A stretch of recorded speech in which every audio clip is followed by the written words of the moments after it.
मुरारे हे नाथ नारायण वासुदेव श्रीकृष्ण गोविंद श्रीकृष्ण गोविंद हरे मुरारे हे नाथ नारायण वासुदेव श्रीकृष्ण गोविंद। अध्याय 38 अक्रूर महाराजांची व्रजयात्रा। शुकदेव पुढे सांगू लागले, राजन, कंसाच्या आदेशानुसार महामती अक्रूर रात्री मथुरेस राहून सकाळीच गोकुळी जाण्यास रथात बसून निघाले। मार्गात त्यांचे सतत भगवान श्रीकृष्णांचे चिंतन चालले होते। भगवंतांचे प्रत्यक्ष दर्शन होणार या कल्पनेनेच त्यांचे अंग पुलकित होत होते। वारंवार अंगावर रोमांच येत होते। त्यांच्या मनात त्यांनी ठरविले होते की ज्यावेळी श्रीकृष्ण आणि बलराम दिसतील त्यावेळी पटकन रथातून उडी मारून भगवंतांच्या चरण कमलांवर नतमस्तक व्हावयाची। त्याच क्षणी त्यांचे जन्मांतरीचे अशुभ संस्कार नष्ट होतील। अशा मधुर कल्पनांमध्ये मग्न असलेले अक्रूर सायंकाळी नंदागावी पोहोचले। त्यांनी यमुनेच्या वाळूमध्ये भगवंतांच्या चरणचिन्हांचे दर्शन घेतले। कमळ, यव, अंकुश आदी असाधारण चिन्हांनी त्यांच्या पावलांची ओळख पटवत होती। या चरणचिन्हांचे दर्शन घेताच अक्रूरांच्या हृदयात प्रेमरस ओसंडून वाहू लागला। ज्यावेळी अक्रूरांचा रथ नंदबाबांचे घराजवळ आला त्यावेळी श्रीकृष्ण बलराम गोशाळेत होते। रथ पाहताच दोघे बाहेर धावतच आले आणि अक्रूर रथातून खाली उतरताच काका काका असे म्हणत त्यांना ते बिलगले। तो भगवंतांचा स्पर्श अक्रूरांना अत्यंत आनंदित करून गेला। नंदबाबांनी त्यांचे यथायोग्य स्वागत केले आणि क्षेमकुशल विचारले। नंदगावी येण्याचे प्रयोजन विचारले। अक्रूराने सांगितले की कंस एक महान यज्ञ करणार आहे, त्यासाठी दही, दूध, लोणी आदी घेऊन सर्व गोपगणांसह नंदराजांनी मथुरेस यावे। श्रीकृष्ण आणि बलरामांना हा उत्सव आणि मथुरेचे वैभव पाहण्यास घेऊन यावे असा कंसाचा आदेश अक्रूराने सांगितला। त्यानुसार नंदराजाने सर्व गोपगणास दूध, दही, लोणी आदी पदार्थ घेऊन आपापला छकडा घेऊन दुसऱ्या दिवशी सकाळीच मथुरेस जाण्यास निघण्याचा आदेश दिला। अक्रूर महाराजांच्या आगमनाची आणि श्रीकृष्ण बलराम त्यांच्याबरोबर मथुरेस जाणार असल्याची वार्ता ऐकून गोपींच्या हृदयाचा दाह होऊ लागला आणि त्यांचे गरम श्वास चालू लागले। मुखकमल म्लान झाले। अनेक गोपींना श्रीकृष्णाचे स्मरण होऊन त्यांच्या चित्तवृत्ती संपूर्णपणे निवृत्त झाल्या, जणू त्यांना समाधीच लागली। गोपी श्रीकृष्णास उद्देशून म्हणू लागल्या, हे विधाता, तुम्ही धन्य आहात। तुम्ही सर्व काही विधी विधान तर करता, परंतु तुमच्या हृदयात दयेचा लेशमात्रही नाही। अगोदर तर तुम्ही सौहार्द्र आणि प्रेमाने या जगताच्या प्राण्यांना एक दुसऱ्याबरोबर जोडता, त्यांना आपापसात एक करता, परंतु त्यांच्या आशा आकांक्षांची पूर्ती होण्यापूर्वीच त्यांना वेगवेगळे करता। हे विधाता, प्रथम तुम्ही आम्हाला प्रेमाचे वितरण करणाऱ्या सुकुमार श्रीकृष्णांचे अतिमधुर अति सुंदर मुख कमल दाखविले आणि आता त्यांना नजरेपासून आमच्या दूर करीत आहात। या विरहाच्या नुसत्या कल्पनेनेच आमचे हृदय विदीर्ण होत आहे। हे गोविंद, हे दामोदर, हे माधव असे मोठमोठ्या आवाजात म्हणत त्या अश्रू ढाळीत होत्या। यातच रात्र निघून गेली। सूर्योदय झाला, परंतु गोपींच्या हृदयात मात्र अंधकारच दाटला होता। अक्रूर महाराजांनी संध्यावंदन आदी नित्यकर्मे आटोपली आणि ते रथात येऊन बसले। नंदराज सर्व भेटीच्या वस्तू दूध, दही, लोणी आदी घेऊन बैलगाडीतून अक्रूराच्या रथामागे निघाले। याच वेळी अनुरागाच्या रंगाने भरलेल्या गोपी श्रीकृष्णाजवळ आल्या। त्या श्रीकृष्णाची प्रेमपूर्ण नजर, स्मितपूर्ण मुखमंडळ आदी पाहून किंचित सुखावल्या। श्रीकृष्णाकडून काही संदेश मिळेल या आशेने तेथेच थांबल्या। त्यावेळी श्रीकृष्णांनी म्हटले, गोपींनो, मी परत येईन। गोपींचे दुःख कमी करण्याचा हा भगवंताचा खुळा प्रयत्न होता। यशोदा आणि रोहिणीच्या दुःखाला तर सीमाच नव्हती। श्रीकृष्ण आणि बलराम अक्रूर महाराजांची बाजूस रथात बसले होते आणि रथ वेगात निघाला।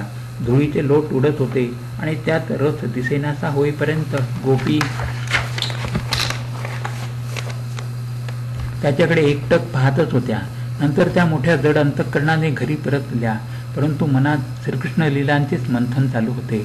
रथ यमुनेच्या किनारी आला। सर्वांनी खाली उतरून हातपाय धुतले, जल प्राशन केले आणि ताजेतवाने झाले। अक्रूर महाराज यमुनेच्या पाण्यात उतरले आणि विधीपूर्वक स्नान करू लागले। त्यावेळी त्यांना पाण्यात श्रीकृष्ण आणि बलराम बसलेले दिसले। त्यांनी पाण्यातून बाहेर येऊन पाहिले तेव्हा त्यांना दोघे बंधू रथात बसलेले दिसले. त्यांनी पुन्हा डुबकी मारली आणि पाण्यात पाहिले. त्यावेळी त्यांना तेथे शेष भगवान विराजमान असून त्यांच्या मांडीवर पितांबरधारी चतुर्भुज मूर्ती असून त्यांचे मुखमंडळ अतिशय मनोहर असल्याचे दिसले. हातात शंख, चक्र, गदा आणि पद्म धारण केलेली, गळ्यामध्ये कौस्तुभमणी आणि वैजयंतीमाला होती. भगवंतांचे हे दिव्य स्वरूप पाहून अक्रूराचे हृदय प्रेमानंदाने भरून आले. त्यांना परमभक्तीची प्राप्ती झाली. प्रेमभावाचा उद्रेक झाल्यामुळे त्यांचे नेत्र आनंदाश्रूंनी भरून आले. त्यांनी स्वतः सावरून घेतले आणि भगवंतांच्या चरणावर नतमस्तक झाले. ते त्यांची स्तुती करू लागले. श्रीकृष्णांनी पाण्यात आपल्या दिव्य स्वरूपाचे दर्शन अक्रूरांना घडविले होते. ज्यावेळी अक्रूराने पाहिले की पाण्यातील ते दिव्य स्वरूप अंतर्धान पावले आहे, त्यावेळेस ते लगबगीने बाहेर आले आणि आश्चर्य आणि आवश्यक कर्म करून रथात येऊन बसले. श्रीकृष्ण अक्रूर महाराजांना म्हणाले, काका, तुम्ही पाण्यात काही आश्चर्यकारक वस्तू पाहिली की काय? आपल्या चेहऱ्यावरून तसे वाटते आहे. अक्रूर म्हणाले, प्रभो, पृथ्वी, आकाश, जल आणि समस्त जगतामध्ये जितके अद्भुत पदार्थ आहेत ते सर्व तुमच्यामध्येच तर आहेत ना. एवढे बोलून त्यांनी रथ चालविण्याची आज्ञा सारथीस दिली. मार्गात गावातील लोक श्रीकृष्ण आणि बलरामांच्या दर्शनास येत होते आणि दर्शन घेऊन आनंदित होऊन निरोप घेत होते. नंदबाबा आणि अन्य गोप मथुरेस अगोदरच पोहोचले होते. ते अक्रूर महाराजांच्या रथाची प्रतीक्षा करीत होते. रथ मथुरेस पोहोचताच भगवान श्रीकृष्ण रथातून खाली उतरून प्रेमभावाने त्यांनी अक्रूराचा हात हातात घेतला आणि म्हणाले, काका, तुम्ही रथ घेऊन आपल्या घरी जा. आम्ही मथुरा नगरी पाहत येतो. अक्रूर श्रीकृष्णांच्या सांगण्याप्रमाणे रथ घेऊन घरी गेले. त्यांनी कंसाला श्रीकृष्ण आणि बलराम यांना घेऊन आल्याची बातमी कळविली. दुसऱ्या दिवशी श्रीकृष्ण बलरामांनी मथुरेत प्रवेश केला. मथुरा नगरी श्रीकृष्ण बलरामांच्या स्वागतासाठी नववधूप्रमाणे नटली होती. श्रीकृष्णांनी मथुरेत प्रवेश केला असल्याचे कळताच मथुरेतील स्त्रिया, पुरुष, मुले, सर्व नागरिक आपापल्या हातातील काम सोडून त्यांना पाहण्यासाठी घराबाहेर पडले. श्रीकृष्ण आपल्या प्रेमपूर्ण नजरेने, प्रगल्भ हास्याने मथुरेच्या जनतेची मने आकर्षून घेत होते. काही महिलांनी आपल्या घराच्या माडीवर जाऊन श्रीकृष्ण बलरामांवर पुष्पवृष्टी केली. थोडे अंतर चालून गेल्यानंतर त्यांना मार्गात कंसाचा धोबी दिसला. तो कपडे धुवून वाळवून घेऊन जात होता. श्रीकृष्णांनी ते कपडे आपल्या ग्वालबालांसाठी मागितले. त्या उदंड धोब्याने कपडे न देता श्रीकृष्णांचा अपमान केला. त्यावेळी भगवंतांनी त्या धोब्यास एका मुष्टीने प्रहार केला. त्यावेळी त्याचे शिर धडावेगळे होऊन पडले. ते पाहून त्याच्या धोब्याचे सहकारी कपड्याचे गठ्ठे तेथेच टाकून घाबरून पळून गेले. सर्व ग्वालबालांनी आपापल्या पसंतीचे कपडे घातले आणि पुढे निघाले. मार्गात एका शिंप्याचे दुकान होते. तो शिंपी भगवंताचे दिव्य स्वरूप पाहून भारावून गेला. त्याने सर्व ग्वालबालांचे कपडे कापून अंगास बरोबर येतील असे करून दिले. अनेक प्रकारच्या सुंदर वस्त्रांनी सुशोभित होऊन दोघे बंधू अधिकच सुंदर दिसू लागले होते. यानंतर भगवान श्रीकृष्ण सुदामा नावाच्या माळ्याच्या घरी गेले. भगवंतांच्या आगमनाने तो अत्यंत आनंदित झाला. त्याने भगवंताची अत्यंत श्रद्धाभावाने पाद्यपूजा केली. त्यानंतर ग्वालबालांसह सर्वांना सुंदर फुलांच्या माळा अर्पण केल्या. श्रीकृष्ण आणि बलरामांची चंदन, पान, फुले, आरती, धूप आदी साधनांनी विधिवत पूजा केली. त्याने भगवंतांची अशी प्रार्थना केली की, हे प्रभो, आपणा दोघांच्या शुभागमनाने आमचा जन्म सफल झाला आहे. आमचे कुळ हे पवित्र झाले आहे. सुदामा माळ्याने प्रभूंना वर मागितला होता तो असा, हे प्रभो, आपल्या चरणी माझी अविचल भक्ती असू दे. भगवंतांनी त्या माळ्याने मागितलेला वर तर दिलाच, शिवाय लक्ष्मी, ऐश्वर्य प्रदान केले. नंतर तेथून ते निघाले आणि आपल्या ग्वालबालांसह राजमार्गाने जाऊ लागले. मार्गात त्यांना एक युवती दिसली. ती शरीराने कुबडी होती. ती कंसासाठी चंदन उघाडून एका पात्रात घेऊन जात होती. तिचे नाव कुब्जा होते. तिच्यावर कृपा करण्याच्या उद्देशाने श्रीकृष्ण तिला म्हणाले, हे सुंदरी, तू कोण आहेस? हे चंदन कोणासाठी घेऊन जात आहेस? हे चंदन हा अंगराग आम्हासही दे. या दानाने तुझे त्वरितच कल्याण होईल. उटणे, चंदन आदी लावणाऱ्या कुब्जेने म्हटले, हे परम सुंदर, मी कंसाची दासी आहे. माझे नाव कुब्जा आहे. मी कंसाकडे चंदन आणि अंगराग लावण्याचे काम करते, परंतु आपणा दोघांपेक्षा हे चंदन आणि अंगराग लावण्यास उत्तम व्यक्ती कोण आहे? भगवंताचे सौंदर्य, सुकुमारता, रसिकता, मंदहास्य, प्रेमालाप आणि वात्सल्यपूर्ण नजरेने कुब्जेवर मोहिनी घातली होती. तिने या दोघा बंधूंना सुंदर सुगंधित अंगराग दिला. भगवान श्रीकृष्ण आणि बलराम यांनी तो अंगराग लावला, त्यामुळे त्यांच्या मूळच्याच सौंदर्यास अधिकच भर पडली. भगवान श्रीकृष्ण कुब्जेवर अतिप्रसन्न झाले. त्यांनी आपल्या चरणांनी कुब्जेचे दोन्ही तळपाय दाबले आणि आपल्या 2 बोटांनी तिच्या हनवटीस झटका देऊन वर केले. त्या झटक्याने तिचे अंग एकदम सरळ झाले. तिचे कुबड पूर्णपणे नाहीसे झाले आणि भगवंताच्या हस्तस्पर्शाने तिचे सौंदर्य अधिकच खुलले. ती एक रूपवती युवती झाली.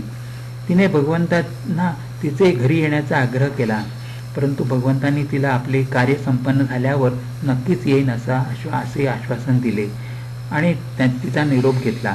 तेथून ते धनुष्य यज्ञाच्या स्थानाचा पत्ता विचारीत रंगशाळेत येऊन पोचले. तेथे त्यांनी इंद्रधनुष्यासारखे एक अद्भुत धनुष्य पाहिले. त्याला बहुमूल्य दागिन्यांनी सजविलेले होते. त्याची रक्षा करण्यासाठी अनेक सैनिक तैनात केले होते. त्या रक्षकांनी श्रीकृष्णास अडविण्याचा प्रयत्न केला, परंतु त्यांना न जुमानता भगवान त्या धनुष्याजवळ गेले. डाव्या हाताने ते उचलून वाकून त्याला दोरी लावित असताना ते महाभयंकर आवाज करून बरोबर मधून तुटले. त्याचे 2 तुकडे झाले. त्या तुकड्यांनीच दोघा भावांनी त्या धनुष्याच्या रक्षकांना यमसदनी पाठविले. त्या रक्षकांच्या मदतीसाठी कंसाने अधिक सैनिक पाठविले. त्यांचाही या दोघा बंधूंनी पराभव केला. यानंतर ते दोघे मथुरा नगरीची शोभा पाहत पाहत स्वच्छंदपणे विहार करू लागले.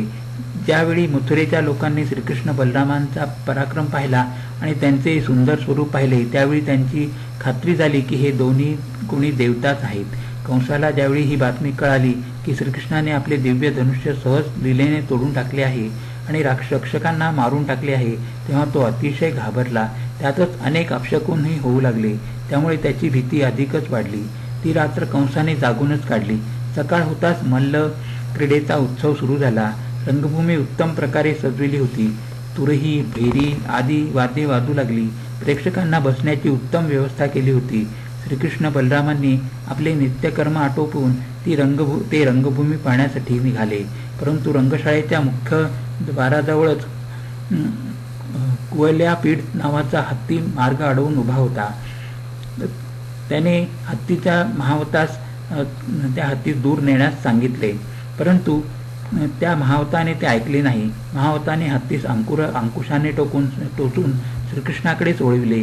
त्यावेळी हत्तीने अत्यंत चपळतेने श्रीकृष्णास आपल्या सोंडेत पकडले, परंतु ते त्याच्या सोंडेतून चटकन बाहेर आले आणि हत्तीच्या गंडस्थलावर एक मुष्टी प्रहार केला.